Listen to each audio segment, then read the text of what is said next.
Não há como você ficar sem o é da coisa. Cada vez mais as pessoas procuram porque querem jornalismo sem partido, né? Ah, quem está do lado de lá do balcão? Não faz a menor diferença. O que importa são os métodos, né? O que importa são as regras do jogo, não os jogadores. Claro que se os jogadores cometem faltas, eles têm de ser punidos pelas faltas. Às vezes um cartão amarelo, às vezes é a expulsão mesmo. Às vezes é só um pito, né? E a justiça e o juiz têm de estar presente.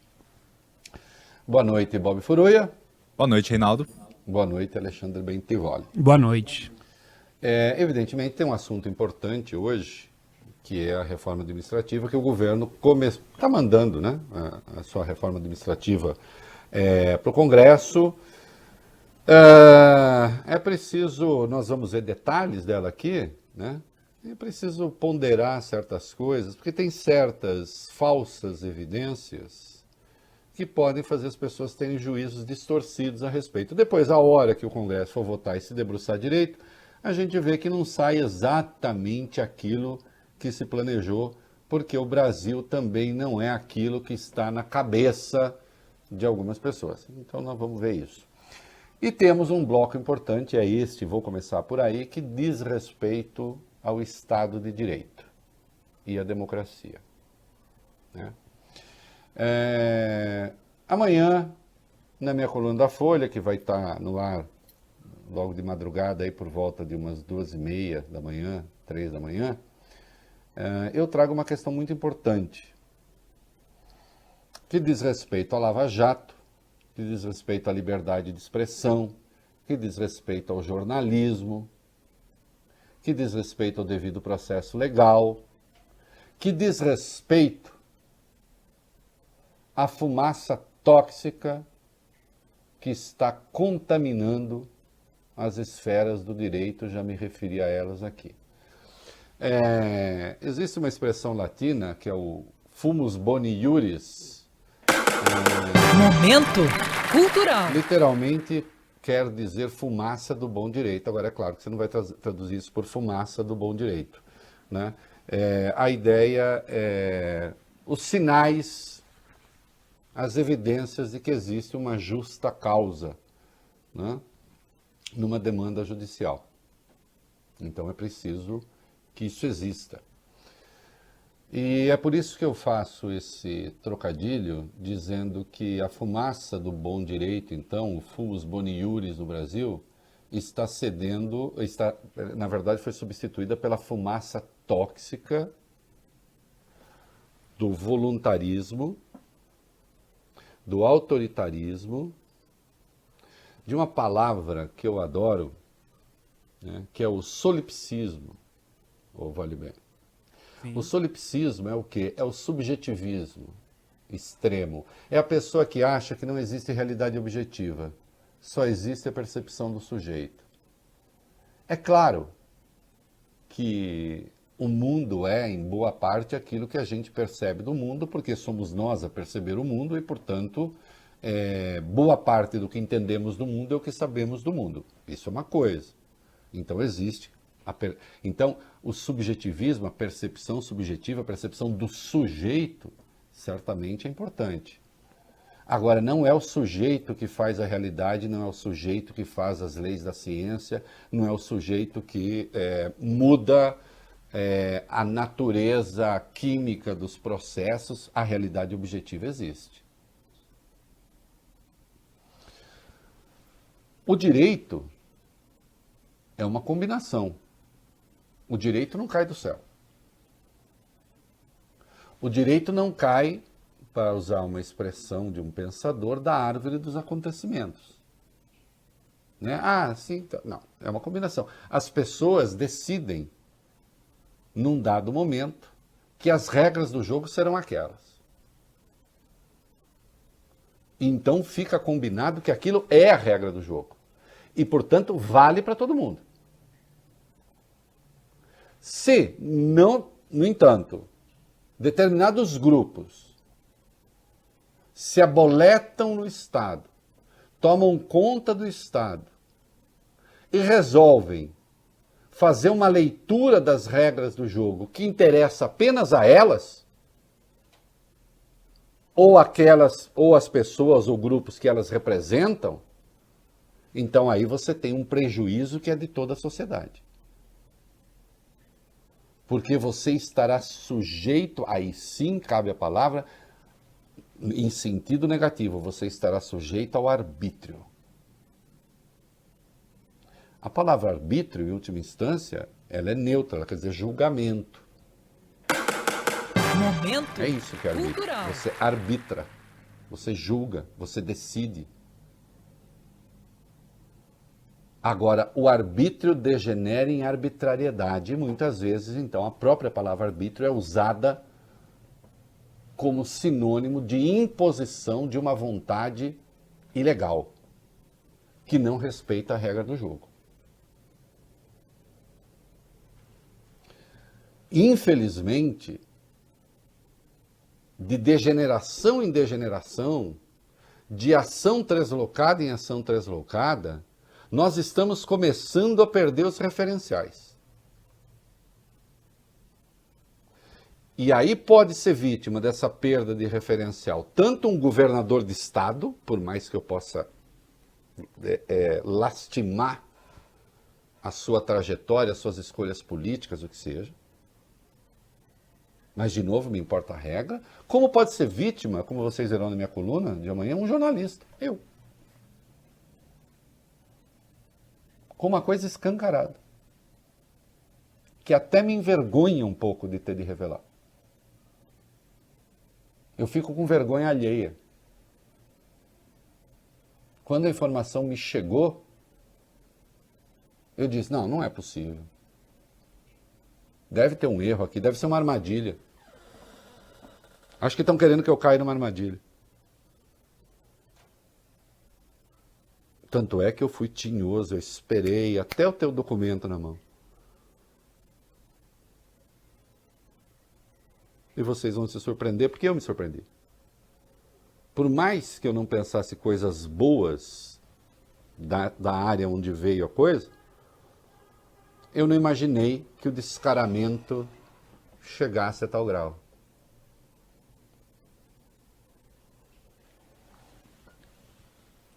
Olha aqui. Não vamos fazer nada de bom, nós vamos discutir daqui a pouco uma reforma administrativa, na qual o mercado aposta tudo, tal. Uma aposta exagerada, eu vou botar a bola no chão. Embora a questão seja absolutamente necessária, a reforma administrativa é absolutamente necessária. Mas vamos ver com quais critérios. Agora, não haverá país razoável, não haverá país virtuoso se houver insegurança jurídica, onde qualquer coisa pode acontecer. A Lava Jato está em processo de desmantelamento. Pessoas que estrelaram a Lava Jato entraram em declínio. Mas eu não estou preocupado com o nome Lava Jato. De novo, nós fomos devolvidos a Romeu e Julieta. Momento cultural. A rosa não teria igual perfume se tivesse outro nome? Teria, né? O perfume seria o mesmo. Assim como aquilo que emana da caca teria igual cheiro, ainda que se chamasse rosa. Né?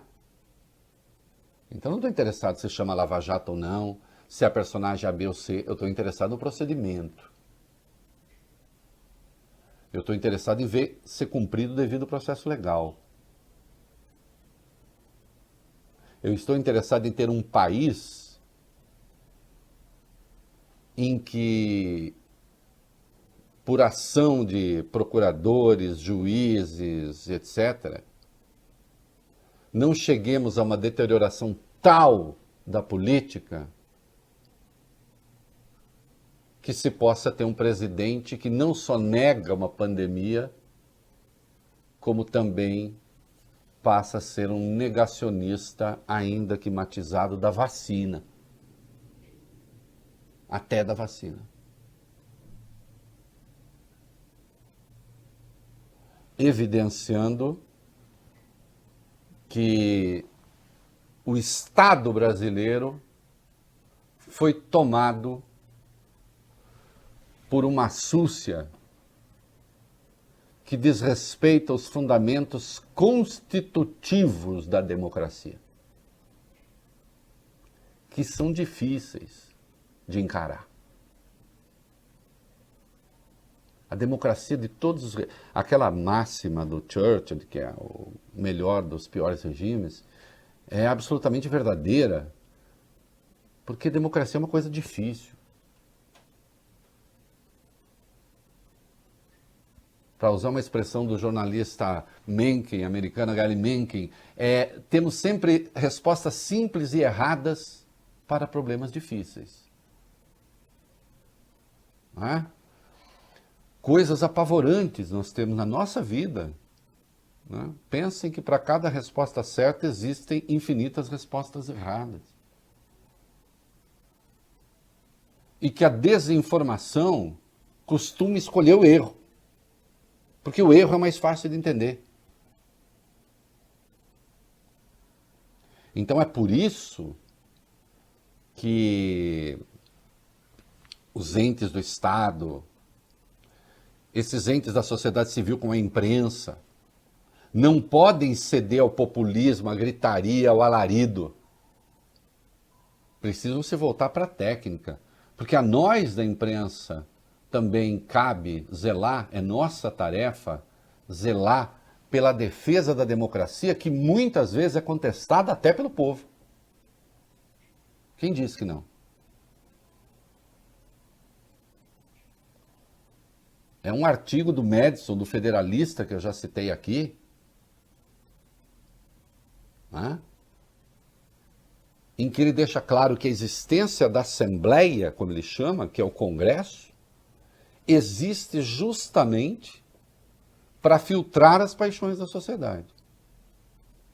Porque num primeiro momento essas paixões querem respostas rápidas e elegem com facilidade heróis, bandidos, pedem cabeças cortadas, punições as mais drásticas, porque está movida pela paixão. E cabe à Assembleia, ao Parlamento, cabe às instâncias da justiça, cabe à imprensa funcionar como um filtro e também como um farol, dizendo, opa, não, isso não é bom. Isso nos distancia da boa resposta.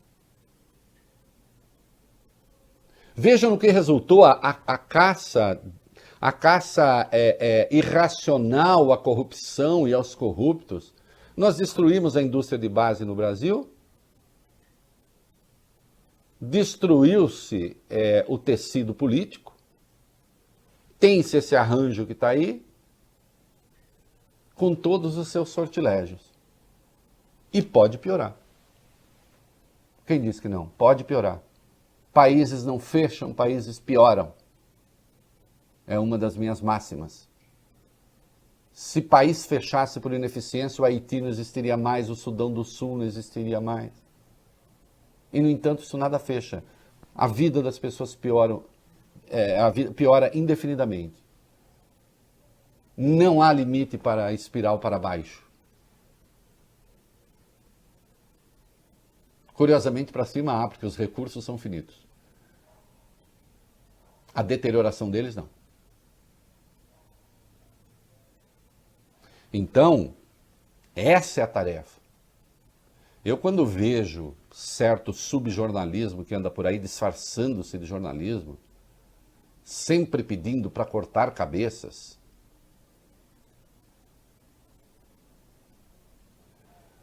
Eu sei que não querem boa coisa, especialmente quando se pede para cortar a cabeça a serviço do poder de turno.